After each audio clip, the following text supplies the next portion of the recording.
What's good, people? Welcome to the channel. This is my review of the iPhone 10 after the hype.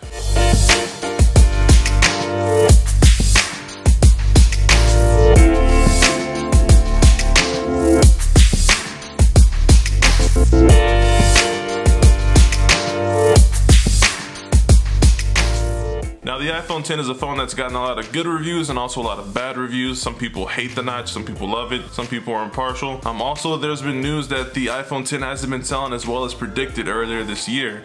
But after my short period of time with this phone, it's probably been almost a month now, I figured I'd go ahead and give you guys my thoughts and opinion on it all and let you know if it's worth it or not. Now, I myself also have my reservations when deciding should I buy the iPhone 10 or not.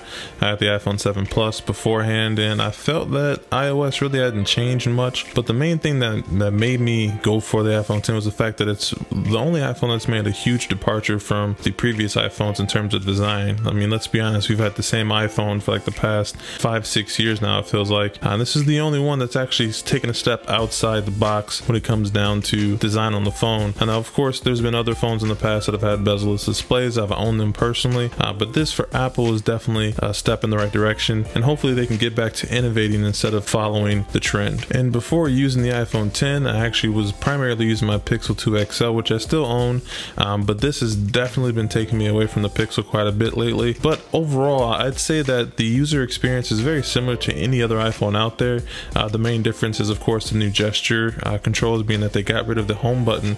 So of course you swipe up from the bottom to get home, swipe up and over to get to your multitasking and your recent apps, and then of course you have your slide down from the top left and the top right for the notification shade in the control panel. These are welcome changes to the user interface in my opinion. Once again, just something different. Another thing that actually comes in super handy is the fact that they still have reachability. Is something that you have to turn on in your accessibility settings on the phone, but all you have to do is simply swipe down from the home bar to get the screen to come down halfway, so that way you get your reachability back. Because sometimes, although the phone is smaller than the iPhone 7 Plus and the 8 Plus, it does get hard to reach those top left and right corners with one hand. And let's go ahead and start off with the things that I actually don't like about this device. And honestly, that list is extremely short, and it's not exclusive to only this iPhone. I believe this is an issue that all iPhones suffer from because they all run on iOS 11. And that is the fact that the notification shade is completely horrible in my opinion. I don't like the fact that it just brings up your lock screen wallpaper when you slide it down from the top, as well as I don't like that the notifications themselves aren't organized properly. It just shows a laundry list of the notifications that you've gotten in, having 12 notifications from Twitter alone and not being able to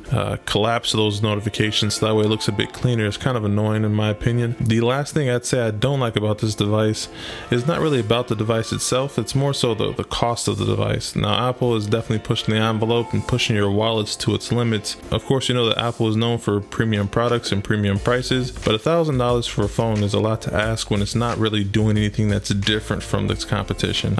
Also, the fact that the gigabyte size is starting off at 64 gigs for $1,000 is kind of unacceptable, to be honest. This phone should be starting at 128 gigs. You shouldn't have to shell out an additional $200, $150 for so much more storage in 256 versus 64. Going into some of the things that I actually like about this device, the main one being of course the design. A lot of people don't like the notch, but I feel like it's something that offers some type of trademark, so that way it's recognizable across a room or at first glance. Being that they got rid of the home button, they needed something to differentiate themselves from the competition, and so that way their phone stands out a little bit more. And I'm not mad at the notch at all, but I'd say the iPhone 10 does shine when taking photos. I'd say that the iPhone 10 and the Pixel 2 XL are pretty evenly matched when it comes to taking photos.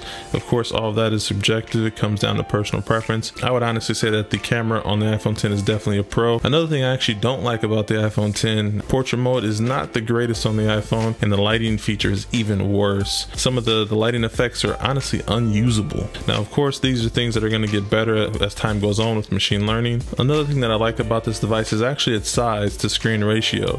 Coming from the 7 Plus and the Pixel 2 XL, much larger phones, it's nice to have a big screen and a small form factor. It's refreshing, to be honest. I almost forgot how it felt to have a smaller phone. All in all, I'll put it like this. Of course, this phone has been out for a while, you guys have probably seen your fair share of iPhone 10 reviews, but I'll say that this is definitely the best iPhone yet. Its price, of course, is something that's a hard pill to swallow for most people. All in all, not to beat a dead horse or sound repetitive from all the other YouTubers out there that you've seen review this device, I definitely would say that it's worth the money if you're into having the latest and greatest. I wouldn't say that it's something that's necessary, but it's something that's nice to have. It's definitely a luxury and not a necessity. And I believe that the iPhone 10 is definitely worth the hype. If you have the money to spare and you want to get the latest and greatest, best iPhone there is, go for it. And I'd only recommend that, honestly, if you're going to be doing a device payment plan with your carrier, because I don't really see this phone's resale value clearing that $1,000 mark a year from now when there's something that's, you know, better out, that may even be cheaper. Thank you guys for watching. If you enjoyed this video, go ahead and hit the like button. And if you want to see more videos like this, feel free to subscribe. Go ahead and check out some of my recent videos, mainly the desk tour that I just uploaded a few days ago. But it's been a pleasure as usual. Until next time, peace.